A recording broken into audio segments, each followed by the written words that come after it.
Hi everyone, my name is Anjali and I'm fifth year MS student at ISER Bhopal. I'm from Biological Sciences majors and today in this video I'll tell you about NEST. I know that तुम लोगों को पता होगा nest के बारे में but there would be some people who would not be knowing about this exam also क्योंकि मेरे टाइम पे I did not know about NEST I did not know that this exam exist and NISERs also exist I did not know about it so if मेरे video से किसी को भी पता चले नेस्ट के बारे में then the purpose of making this video is successful. So, what is NEST? It is the exam which gives you admission in Nizar Bhubaneswar and CBS, Mumbai, University of Mumbai. So, you get admission in 5 years course, 5 years integrated MSc program. In that 5 year, 3 years is BSc and 2 years is MSc, which is normal in India. In ISER, you have 4 years of PS and 1 year of master. I am master students in biological sciences. So yeah, NISER stands for National Institute of Science Education and Research. The same manner as ISER stands for Indian Institute of Science Education and Research. So yeah. So here you get admission in 5 years integrated MSc program, which I have told you in biological sciences, chemical sciences, mathematical and physical sciences. You can also do one minor subject. You can take one minor subject, and let me tell you, you can take this minor subject in ISER also. So you can do a major in one particular subject and minor in other. Let's say you are doing majors in biological sciences, then you can do minors in chemistry or minors in computer science or minors in mathematics. So yeah. Neither maybe you have 5 years of integrated MSc program in biological, chemical, mathematical, and physical sciences. Now, what are the benefits of studying in Niger? So, the biggest benefit is first of all you get scholarship, right? Disha scholarship everyone gets. Like in ISER, most of the people don't get. There is eligibility criteria of getting scholarship here, but irrespective of everything, if you are studying in Niger, then you will get scholarship. And the second, and this is that you can get direct interview. You can you can do direct interview for bark. The top performance at Nizer and CBS securing overall grades above a certain threshold at the end of the program are eligible to appear directly for the interview for BARC. BARC stands for what? Bhabha Atomic Research Center Training School. So तुम वहां पे direct interview देने जा सकते हो on the basis of your score card of niger. ठीक है. और नाइजर और दैट यूनिवर्सिटी ऑफ मुंबई का CBS. And then scholarship, I just told you about Disha scholarship. So जो भी होगा यहाँ पे उसको दिशा स्कॉलरशिप मिलेगा. एनुअल स्कॉलरशिप में तुम्हें 60,000 मिलता है और 20,000 एक्स्ट्रा ग्रांट मिलता है. ठीक है, फॉर समर इंटर्नशिप. लाइक मैं जब NCBS में इंटर्नशिप कर रही थी तो मेरे साथ एक लड़की थी, वो नाइजर की थी, तो उसको मतलब हम लोग सेम हॉस्टल में थे, तो उस हॉस्टल का फीस तो मैं भरी थी अपने पॉकेट से, बट उसका जितना भी फीस था हॉस्टल का उसने वो लिखवाया था और वो कॉलेज जाके she told that this will get reimbursed. तो उन लोगों को ट्रैवल ग्रांट भी मिलता है समर इंटर्नशिप वगैरह के लिए. सो और फीस इतना कम है और तुम लोगों को ऑलरेडी 80,000 ईयरली दे रहा है, which is enough for student studying there. Now this is the fees structure. तुम देख लो कि CBS में 15,000 है एनुअल फीस और नाइजर में 16,000 है. तुम IIT का तो जानते ही ऑलमोस्ट 2.5-3 लाख होता है, और यहाँ आइजर में भी एनुअल फीस तो हमारा 1 लाख से 1.5 लाख के बीच होगा. ठीक है, 1 to 1.5 lakhs.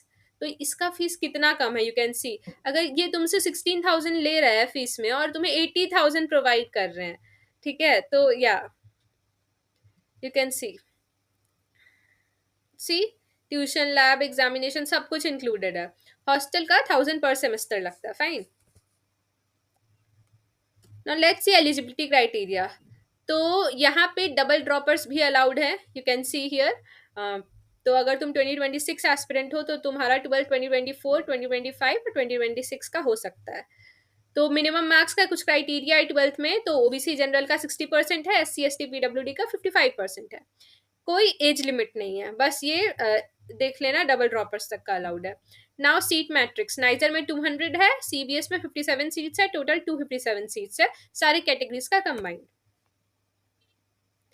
एग्जाम पैटर्न देख लो, सीबीटी मोड होता है, जैसे आईआईटी होता है, 3 आवर्स का होता है, सारे सेक्शंस मैंडेटरी होते हैं, बट तुम्हारी ग्रेडिंग मतलब तुम्हारा जो मार्क्स होगा वो बेस्ट ऑफ 3 पे कैलकुलेट होता है। तो तुम अगर पीसीबी हो तो तुम पीसीबी से भी एग्जाम दे सकते हो। जब मेरा टाइम था ना, ये जब पुराना था नेक्स्ट, तब चारों सेक्शन मैंडेटरी होता था, बट अब अच्छा है कि अब 3 सेक्शन के बेसिस पे तुम्हारी कैलकुलेशन होगी।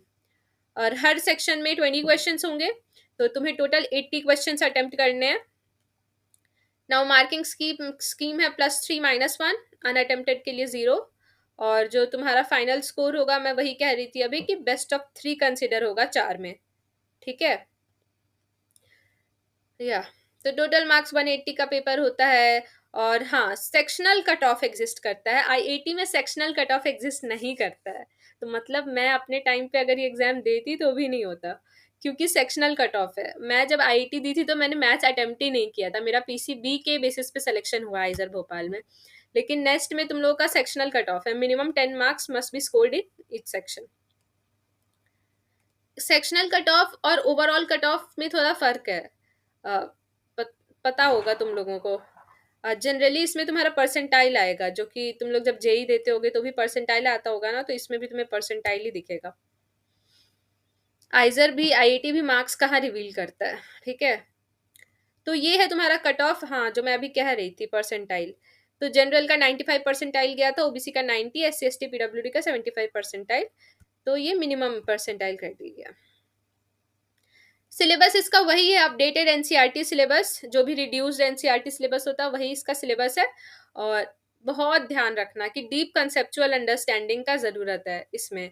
सीयूईटी जैसा ये एग्जाम नहीं है, इसमें तुमको डीप अंडरस्टैंडिंग बहुत ज़रूरी है। मैंने इसके क्वेश्चंस देखे हैं, कॉन्सेप्ट को क्लैरिटी ना होने से होगा ही नहीं। Now these are some important dates.